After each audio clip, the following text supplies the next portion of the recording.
keeping your team engaged during challenging times, right now on The Leadership Voice. Welcome to The Leadership Voice. I'm your host, Jay Barbuto. Today's show is about maintaining engagement during difficulties or crises. Joining us today is Chief Human Resource Officer for H&S Ventures, Jay Scott. Jay brings 35 years of HR experience across the entertainment, hospitality, and media industries. Please welcome good friend, Jay Scott. Hey, Jay, thanks for having me on the show. Pleasure and happy to be here. It's great to have you here. Jay, maybe we could start by sharing with our viewers a little bit more about H&S Ventures. Certainly. H&S Ventures is the parent company of the Anaheim Ducks Hockey Club. Hopefully folks know about us. The Honda Center Arena that we operate there in Anaheim where the team plays.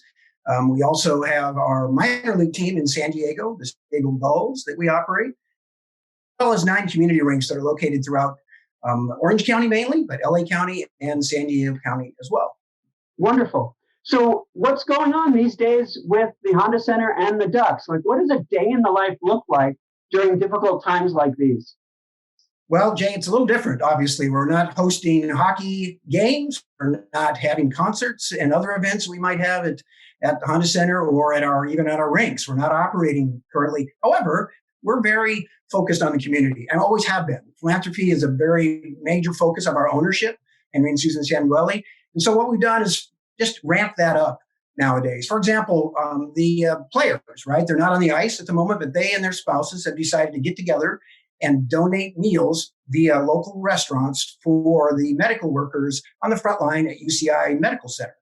So they just really rallied to help those folks in need and those ones that are at the front line. And as well, the Second Harvest Food Bank of Orange County has asked us to open up our parking lot. So they can, every Saturday, folks can come by. We help distribute food to those in need. And that's another way to do that. As well as our Great Park Ice facility, we're storing food for the Second Harvest Food Bank as well. So they can then transport it up to Honda Center. And lastly, we're doing something kind of unusual. The county courthouse is closed currently, so people can't have a civil ceremony to get married. So they reached out to us and said, would you be willing to do that in your parking lot? So we have a Hitched at Honda Center signage that we put behind. People can come in. They have to make an appointment.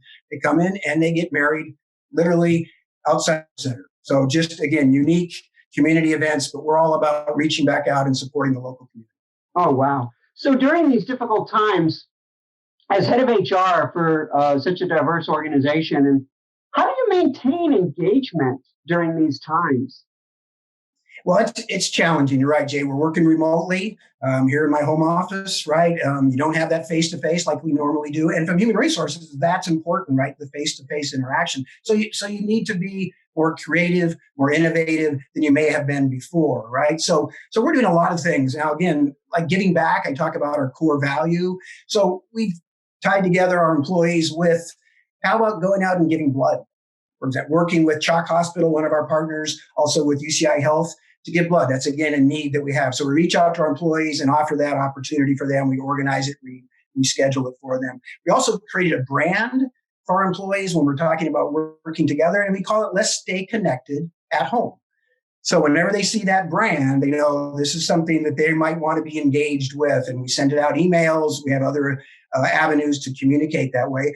But for example, every Monday, we ask our employees to pull together pictures of them and maybe their family members in their environment at home. What's their office look like at home? Send pictures. The next week, we did send your best sports movie. So take a picture in front of the TV with your best sports movie. So, of course, the Mighty Ducks movie was one of the favorites, of course, during that time. And then we also had them show maybe pictures of what they created culinary-wise and food and that sort of thing. We also reach out and say, how about a trivia game? Name the top 10 of this sort of thing. And they can earn points that then we'll give Ducks merchandise or other gift cards or things like that at the end of the week. So we do a Monday montage, a Tuesday trivia. So we have this rhythm now going where we're reaching out to our employees and making sure that they're engaged. Now, obviously, we also do other things to give them information as well. But a real fun thing we're doing this afternoon is that we're going to have them come to a watch party that everybody can get involved with, sit and watch the DVD, basically, of the 2007 Stanley Cup championship season when the Ducks won the cup. So it's an hour and a half. it's kind of like watch a movie, watch a game with everybody and your friends, and they can chat and interact in that end. So it's using technology and other things to keep them engaged. You know what? I love hearing that story because a lot of folks would just naturally think if the Honda Center is not having events, if the Ducks don't have any games, if many of the rinks are closed, then you folks must not be doing anything. But I think people aren't always aware of the strong community involvement of your organization and how during these times you actually just shift and focus and refocus to continue to make an impact in the community, which I think is really commendable. Thank you. Yeah, we're proud of that, and we got great staff. We have people that do want to give back. So we just encourage and support and figure out how we can do that best during these challenging times. Now, Jay, you've been in a variety of industries. You've had 35 years of HR experience. Have you experienced different types of crises or emergencies or recessions in the past? And how have you addressed engagement during those times during your career? Well, yes, unfortunately, recessions have come, right, and gone. It's been a few years since we've had one. But really, I think for that question, Jay, and thanks for asking, is probably my most unique experience was I was with the Walt Disney Company, and I was based in Tokyo, Japan. And we were opening a second theme park there, Tokyo Disney Sea. And we opened up on September 4th, 2001. Well, we all know what happened, right? A week later, September 11th, right? The terrorist attack there in New York and in Washington, D.C. So very unique. We had about 300 expats, nationals from the foreign nationals in this case, from the United States, from Anaheim or from Orlando, based there. Again, most people at that point wanted to go home. They wanted to be with their family. They wanted to be in their own country. And that wasn't happening, right? Planes were not flying. Didn't have, it's like, you're not going. And so from an HR standpoint, how do we again engage them? How do we keep them in what's on, in when can we get them back, when we can't? The other thing I didn't have was resources that you might have in the States. For example, psychologists, right? People that would maybe come and talk to your employees during these crisis times. Didn't have those. Literally got people in a room, said, come in days in a room and talk about what you're feeling. What's going on? What's happening? What are you feeling right now? Just share your ideas, your feelings, just kind of a therapy session. I'm not a psychologist or a psychiatrist, but I tried my best during that end. You do what you can do, right? And then the other thing is we communicated again very much with them. This is what we know. This is what we think is going to happen. You're safe. We connected with the U.S. Embassy to make sure that people knew they had some outs and some resources there. And then there was also services that were going on, events that were going on, commemorating and memorializing and services. So we structured that and had people come to those things as well. So again, it's really communicating and over communicating with your staff during these times. So we obviously made it through that, and we're stronger for it. I think it's really great that you added that part about we survived it and we're stronger for it. A lot of times people don't understand the opportunities that sometimes can come from challenging times like these.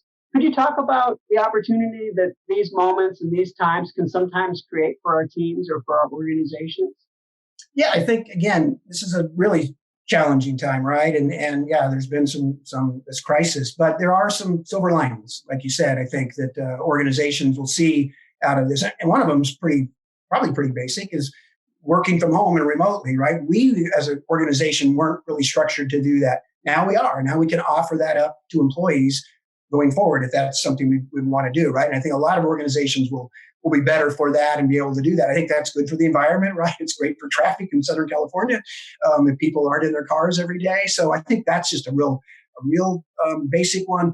But I think, it's also things where you look at getting better at what you do, right? And looking at processes and procedures and maybe documenting those things as well that you might not have done in the past. You get a chance to sit back and relax a little bit in some ways because the day-to-day has changed. So companies can get better through this period of time.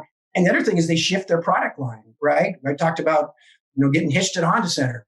We probably wouldn't have thought of that before because it wasn't a thing that was needed at that point. So not that we will probably do that forever, but I think companies are figuring out where they can shift their product line in order to still be in business and still make revenue and still keep their employees engaged and paid. That's great. Thank you, Jay, for sharing. some of the developmental opportunities that can come from these crises. So what advice would you give, Jay, an HR, a person heading up HR who maybe oversees engagement in an organization, if they're facing a crisis, facing challenging times, facing a recession, what advice would you give somebody straight out of the gate? Well, talked a little bit of what we've already done, right? Is communicating as often as you can. I think you need to be transparent as an organization. It depends a little bit on your culture, but being transparent is important, right, during these particular times as well. And I think what HR professionals need to think about is taking care of themselves, right? Reason most of the time we're in human resources is we want to take care of others. We want to give back. We want to help our employees. But if you don't take care of yourself, right, first, you're not going to be any good at it. And secondarily, what will happen is your employees are going to be looking at you, HR professional. How are you reacting to this? What are you saying? What are you doing? What is your sort of modus operandi through this? Are you still upbeat? Yeah, you need to be serious, right? And that kind of thing. But are you kind of looking ahead and thinking and trying to keep people positive and that sort of thing? So again, I think the HR professional needs to do that themselves. That'll carry on to their employees and their staff, and they'll see that and they'll be more engaged of it. They say, it sounds like it's great. HR is helping us and they're engaging. So again, I think it's be resilient, right, as that sort, and then communicate as often as you can as an organization to your employees. So I think that's great. Be resilient and make sure you're communicating. I think that's a great suggestion for somebody to start addressing the challenges and meeting the challenges that they might face during these types of times. I think we have time for maybe one or two questions from our live audience. Do we have any questions, Danya, from our audience? Yes, we do. We have a question from Tara from Covina. And she asks, what advice can you give someone who is graduating during this time and looking for a job? Well, that's thank you to Tanya, right? That question. Good question. I had graduated a few years ago now. I won't actually say the date, but it was a semi-recession happening. And they said, there's no jobs out there. Well, I had 3 job offers, surprisingly enough. So employers at the end of the day are still hiring, right? They're still going to hire, unless obviously they completely go out of business. But there's not. We see an end to this. We know that. Maybe hiring is on a freeze right now, but it's still going to happen. So keep going with what you're doing, whether that be resume sending out, whether that be networking. Don't give up. Don't think like, oh, I'm done. I'm never going to get a job.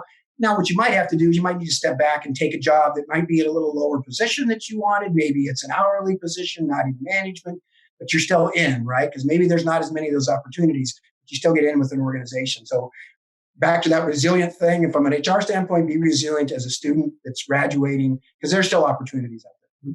And so the theme of resilience and communication comes in again. Do we have another question? I think we have time for maybe one more. Danya, what else do we have from our audience? Yes. Deanna from Seal Beach asks, with tone and expression being difficult to express in a virtual environment, how can an employee show that they are motivated? Wow. Yana, great question, and I'll answer as well. But Dr. Barbuto might have an answer to that. I think it's again literally, you're smiling, you're upbeat in your tone and your voice. You got to be smart about if you're doing video interviews, for example, what you look like. Still dress up, still dress like you're going to a normal interview.